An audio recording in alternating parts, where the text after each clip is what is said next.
Hey everybody, and welcome back to my channel. Today I decided to dress up in some rainbows to make me a little bit happier, plus hats are always good for bad hair days. But today's topic is going to be a little bit on the serious side. And when I say a little bit, I mean a lot. I want to put a trigger warning out there. If you experienced any sort of childhood neglect or emotional abuse or anything like that, you may not want to watch this video. That is the topic that I'm going to be talking about. That's what I'm going to be focusing on. So if that is a topic that is triggering to you in any way, please feel free to skip this one and go on to the next one. For those of you who decide to stick around, thank you so much for watching. If you're new to my channel, my name is Devin and I make videos all about mental health and chronic illness.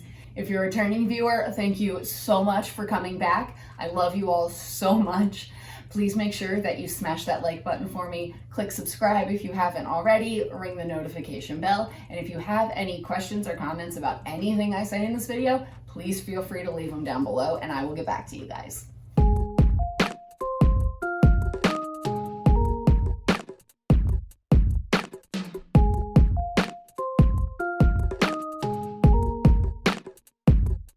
In this video, I'm going to be focusing mostly on my relationship with my mother, but first I did want to give you a little bit of background on just my family dynamic and family situation as a whole. So I am the youngest child. I have one brother who is 3 years older than me. As with most kids in my generation, my parents split up when I was young. My dad moved out, I believe, when I was 6 years old, but the divorce was really not a traumatic situation at all for me or my brother. My parents split custody literally right down the middle. They did not get us involved in their divorce drama at all. The only time I really remember crying about my parents splitting up was when my dad told me he was moving out. And that was like, oh, no, Dad. But after that, we got over it and we were okay. My dad lived close by. We spent half the time at his house, half the time at my mom's house, and it was okay. We continued going back and forth literally almost every other day. Up until I was in high school, I think my brother stopped going to my dad's house a year or two before I did.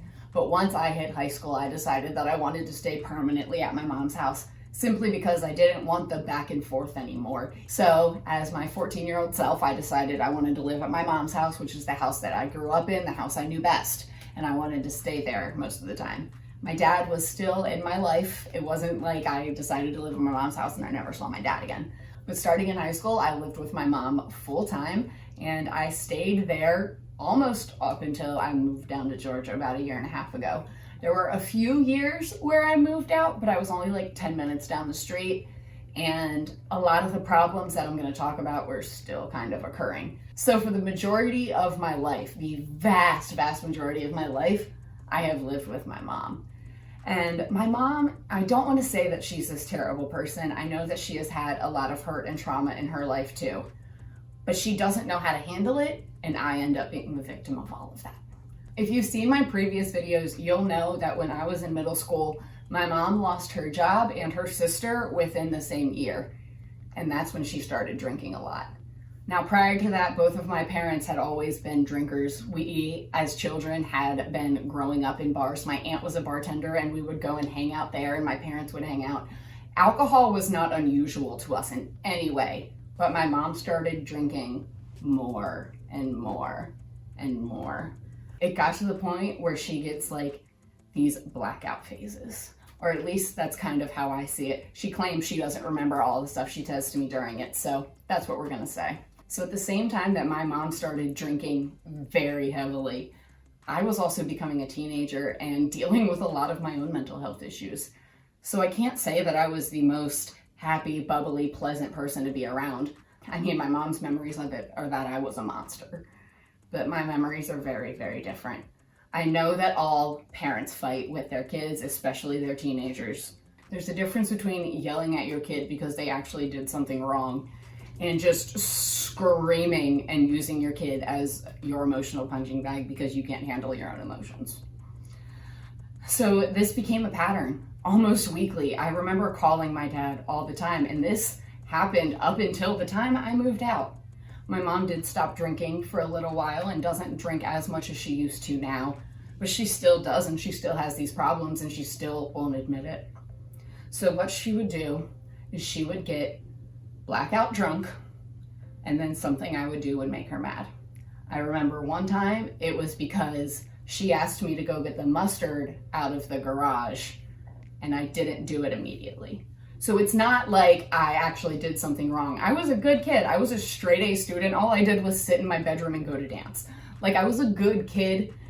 Parents and teenagers fight, yes, but this one time I didn't do it immediately, and this fight blew up to her telling me when I was 17 that she was gonna kick me out of the house, that I was never allowed back and I had to go live with my father, that she was done with me, that she never wanted me, that she never wanted to see my face again, how much of an awful, terrible person I was, that the world would be better off without me, that she couldn't wait for me to be gone. All of these awful, awful things in front of my friends. We were having a party to celebrate that the dance season was over, and she went off because she was drunk and got mad at me for one thing, and then all of a sudden I am a terrible, awful human being who never should have been there and is the cause of all of her problems. Now, my mom knows that she does this. I have talked about this with her many, many, many times. The last time I talked with her about her freakouts on me, she flat out looked at me and stated, "Why do you have to make this about you all the time?" And told me that I was abusive and toxic for bringing this behavior up to her. Out of the hundreds of these freakouts that I have dealt with, I can tell you that she has apologized maybe twice, 3 times. It doesn't happen. The next morning she wakes up and either doesn't remember what she did the night before or does remember and will either leave a gift on my bed or she would do my laundry. It would be a small token of, I'm sorry, you need to forgive me, and we would just never speak about it again. And this is years and years and years of this. There was another time I was at a dance competition and she came home from a work trip while I was away. And apparently the house wasn't clean enough, so she was changing the locks and me and my brother were never allowed back. That was a threat we got a lot. She was always changing the locks and we weren't allowed back. And she could do it because if we wanted to, we could go live with our dad. We had another place to go and she wasn't going to be responsible for us anymore. Many people, if constantly dealt with the behavior that I had to deal with and being treated the way that I was, they'd walk away a lot sooner than I did. I was 25 before I walked away. When my mom is drunk, she is brutal, cuts right to the core and will tell you how pathetic you are, how terrible you are, all of those things.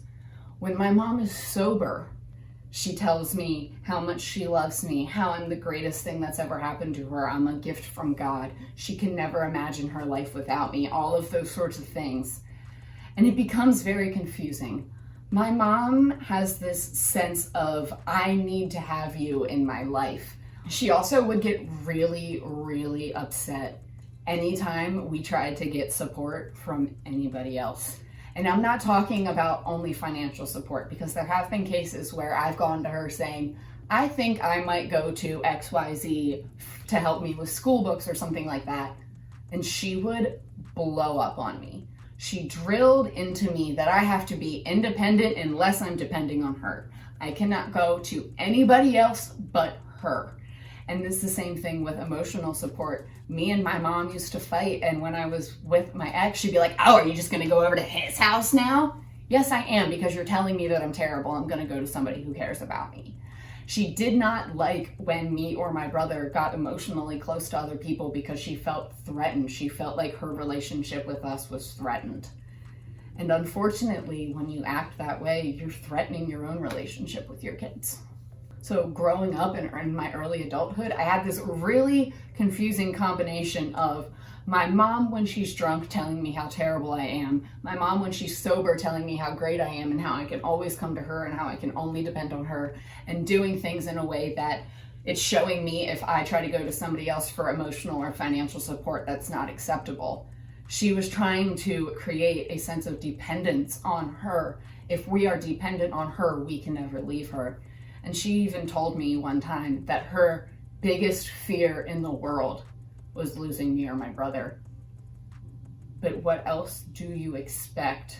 It's not only I hate you, I love you, but it's I hate you, I love you. I would have never said that I hated you. Why would you even think I would say that? Are you crazy? Why are you putting words in my mouth? Why are you holding this against me? Why are you making this about you all the time? Why are you abusing me? You need to get out of my house. You need to get out of my life. It's just, she has this push-pull, but it's like yanking and shaking. And at some point I had to dip out because I just couldn't do it anymore. I can't handle the mom getting drunk and telling me that she never should have had me, and then the next day telling me that she never would have said that and I'm crazy for even thinking she said that to begin with. I can't do it. Nobody should have to. A lot of times when people are emotionally manipulative or abusive, they use these tactics. They try to hold you close, tell you how great you are, get you to depend only on them. But as soon as they're upset, it's all your fault and you are the worst person in the world. And you now have to figure out how to fix all their problems. My family is a little complicated, if you can't tell. And I know that some of my family watches my videos, and I was anxious about putting this up. I'm still anxious about putting this up because I don't want people to say that I'm going around trashing my mom, because I'm not. I'm just telling the truth and telling my own story. And this is what happened. She'd get drunk and take all of her anger, pain, emotion out on me.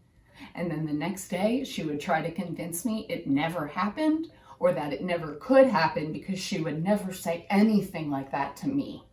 And then she would try to foster this sense of dependence so that way the next time she got drunk and freaked out on me, I didn't have anywhere else to go. And that's not fair to me. I said earlier that I don't think my mom's a terrible person, and I don't. I think that she's a hurt person who doesn't know how to deal with her own hurt. And instead of dealing with it professionally, took it out on her kid. And now I'm dealing with the consequences of it. I originally planned on this video just being an overview, and I didn't want to get this emotional today. So I'm gonna end here. If you have any questions about what I've gone through, don't be afraid to ask. Yes, it's an emotional, hard topic, but I'm trying to put myself out there to help other people in the same situations. However, please be respectful that if I do say I don't want to talk about something, that you just leave it at that. I want to thank you guys so much for watching to the end of this video and supporting me and my channel. You have no idea how much all of that love and positivity really means to me. Thank you guys for tuning in today, and I'll see you next week.